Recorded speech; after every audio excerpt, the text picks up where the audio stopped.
Welcome to The Explainer. Today, we're diving into one of the most powerful and important documents of the 20th century, the Diary of Anne Frank. It's an incredible story of life, of hope, and of course, tragedy, all told through the eyes of a teenage girl forced into hiding. So, to really understand Anne's diary, we've got to start at the exact moment that changed everything for her family. It all began with a single, terrifying piece of paper. You know what's so wild about this entry is Anne's first reaction. This is from July 8th, 1942. She sees her sister, Margot, looking excited, and at first, she doesn't really get the danger. It's just such a chilling reminder of how young she was, how innocent, in the face of this unimaginable threat. But her parents, they knew exactly what this meant. A call-up notice wasn't just a request. It was an order to report to the SS, the Nazi military police. And it wasn't for work, which was the lie they often told. No, this was a one-way ticket, almost certainly to a concentration camp. That youthful innocence, it faded really, really fast. In her diary, she wrote about picturing concentration camps and lonely cells. Just like that, the horrible reality of their situation came crashing down. And the notice, it was actually for her older sister Margot, which made the threat feel so much more real, so much more immediate. In this quote right here, it just shows you the family's resolve. There was no debate, no hesitation. Margot's simple, defiant words sealed it. They were not going to obey. They were going to disappear. So you might be asking, how did a German Jewish family even end up in this terrible position, hiding in Amsterdam? To get that, we need to rewind a little bit and look at the years that led up to this moment. Okay, so Anne was born in Germany. But as Hitler came to power, her parents, Otto and Edith, could see where things were headed. They did what they thought was right and moved the family to the Netherlands, hoping for safety. But in 1940, the war caught up to them. The Nazi occupation of the Netherlands brought the very same persecution they had tried so hard to escape. The Nazis were methodical. It was like this slow, creeping strangulation of Jewish life. Little by little, freedoms were just stripped away. Jews couldn't go to public parks, their businesses were taken, they were forced to wear a yellow star, basically marking them as outcasts for everyone to see. For Anne and her sister, it meant leaving their school, their friends, and attending a Jewish-only school. Their whole world was just shrinking day by day.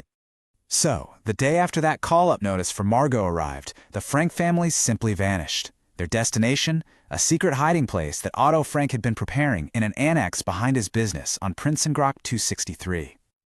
And they weren't alone in there for long. Soon, they were joined by the Van Don family, who were friends of Otto's, and a bit later by a dentist named Mr. Dussell. So now you've got 8 people living in this incredibly cramped space, hidden behind a bookcase, for what would turn out to be more than 2 years. Now think about this. While frantically packing a small bag with only the most important things, Anne made a choice that would, literally, echo through history. She chose her diary, her thoughts, her memories. To her, that inner world was more precious than any physical thing she could bring. The diary shows this unbelievable contrast. On one hand, Anne is writing about things any teenager thinks about, right? Frustrations with her mom, a crush on the boy Peter Van Don, her big dreams of becoming a writer. But then, on the other hand, all of this is happening against a backdrop of constant, terrifying fear. Fear of being discovered, hunger, and the sound of war just outside their walls. And she doesn't hold back on the grim details of their life in hiding. The daily struggle was just immense. Think about it. Simple things we take for granted, like a blocked toilet or running out of food, were huge crises that could threaten their secrecy and their very survival.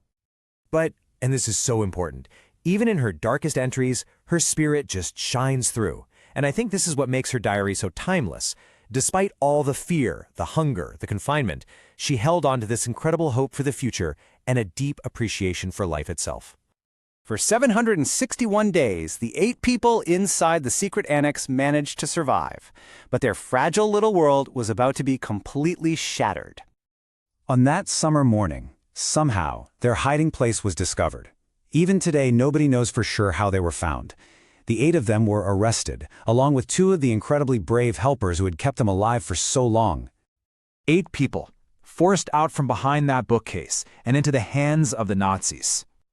And of those 8 people, only one would survive the Holocaust.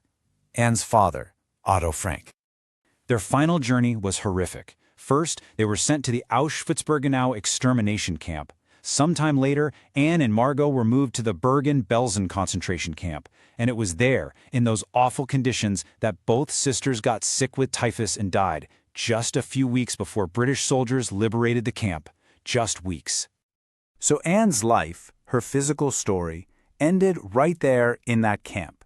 But her voice, the voice she so carefully saved in her diary, well, its journey was actually just getting started. When Otto Frank finally made it back to Amsterdam after the war, he was given Anne's diary. It had been saved by one of their helpers, a woman named Miep Gies. As he read his daughter's words, he discovered just how deeply she wanted to be a writer, and he decided he would fulfill that dream for her. The first Dutch edition came out in 1947. It was called Het Achterhuis, or The Secret Annex, and it had a pretty small print run, just 3,000 copies. But from there, it just exploded into this global phenomenon. It's now been translated into around 70 languages, touching millions and millions of lives.